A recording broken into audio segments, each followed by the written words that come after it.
I am near Muldrow, Oklahoma, which is just on the Oklahoma side of the border from Arkansas, Fort Smith area. It's 11:24, and I've got one of the rare occasions where I have a steel coil that is not tarped. So here I am, I'm getting fuel. Well, I got fuel. I just took a few minutes inside where it's quieter to explain what we're going to see here, or the opportunity what we have to see if I decide to go outside. I mean, I'm opening the door, but maybe I'm not going to go outside and show you. I don't know. Nah, I'm going to go outside.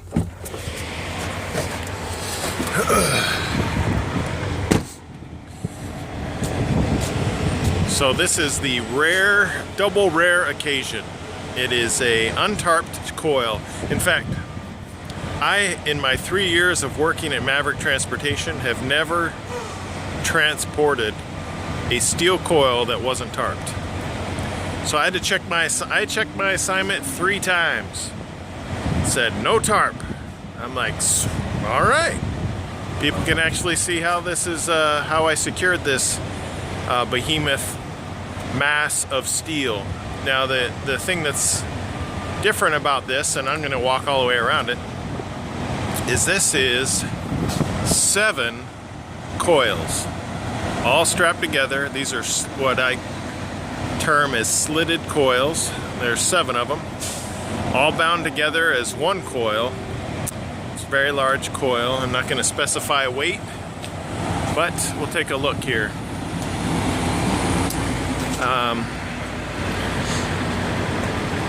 I got 6 chains on the bottom, and I've got a chain strapping up the top. Let me go to the other side so I'm not staring into the sun.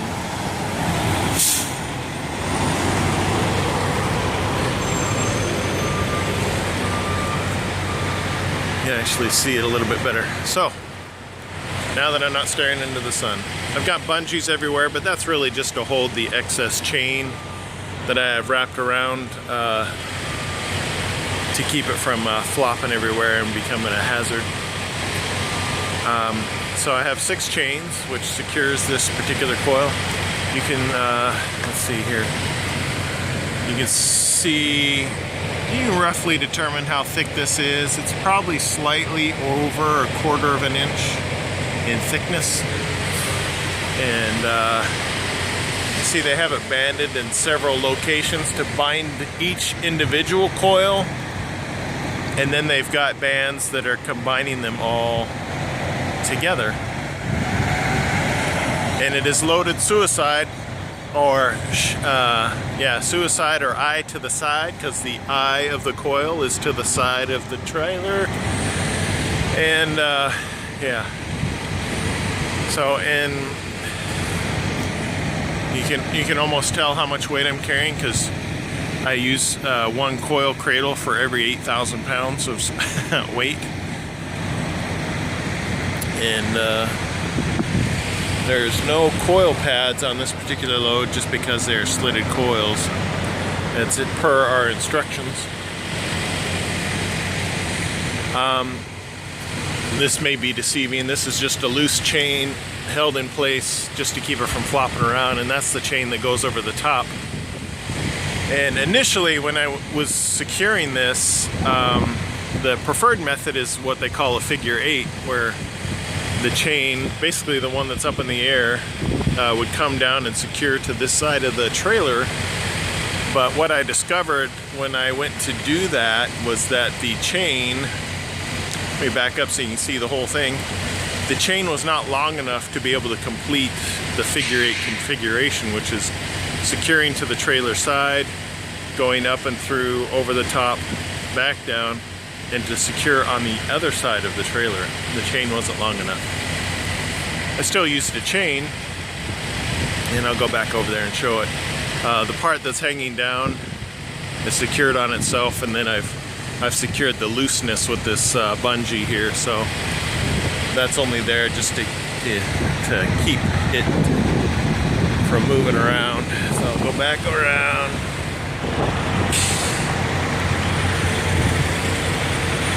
To kind of show what I did here. So I've got, you may have noticed I've got my over center binders, 1, 2, 3 on this side, and then stepping out of the sun so I can talk. On the other side I have ratchet binders. My final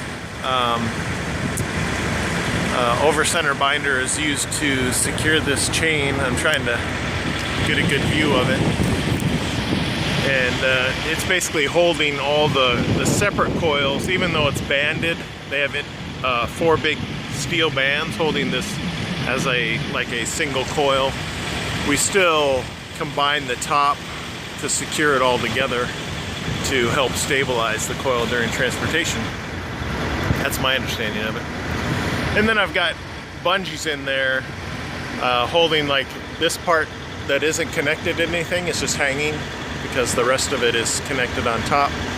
I've got bungees to hold anything that's loose from flopping or moving or causing any kind of damage to the coil at all. Everything has an edge protector that needs it. And ooh, that sun, like right now the sun is, you know, we are in the eclipse of the sun. This is a steel coil eclipse. But I'm just awesome. I guess what I'm trying to say, I think it's just really interesting that I actually have the opportunity to show this. I picked this up in Arkansas, really close to the Tennessee-Missouri border. And this is going to somewhere near Tulsa, Oklahoma. And so it's a rare opportunity in which people can see not only a steel coil secured to the deck of the trailer, but a slitted coil loaded suicide on the truck. So I guess there's the best lighting situation for the coil, probably the worst lighting situation for myself. But you're not here to look at me, you want to see what's on the truck.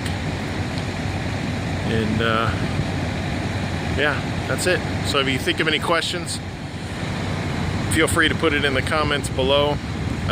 This load went really quick. They got it loaded on and securement was really fast. And I didn't have to worry about tarping, so I spend half the time I normally do at these places. So,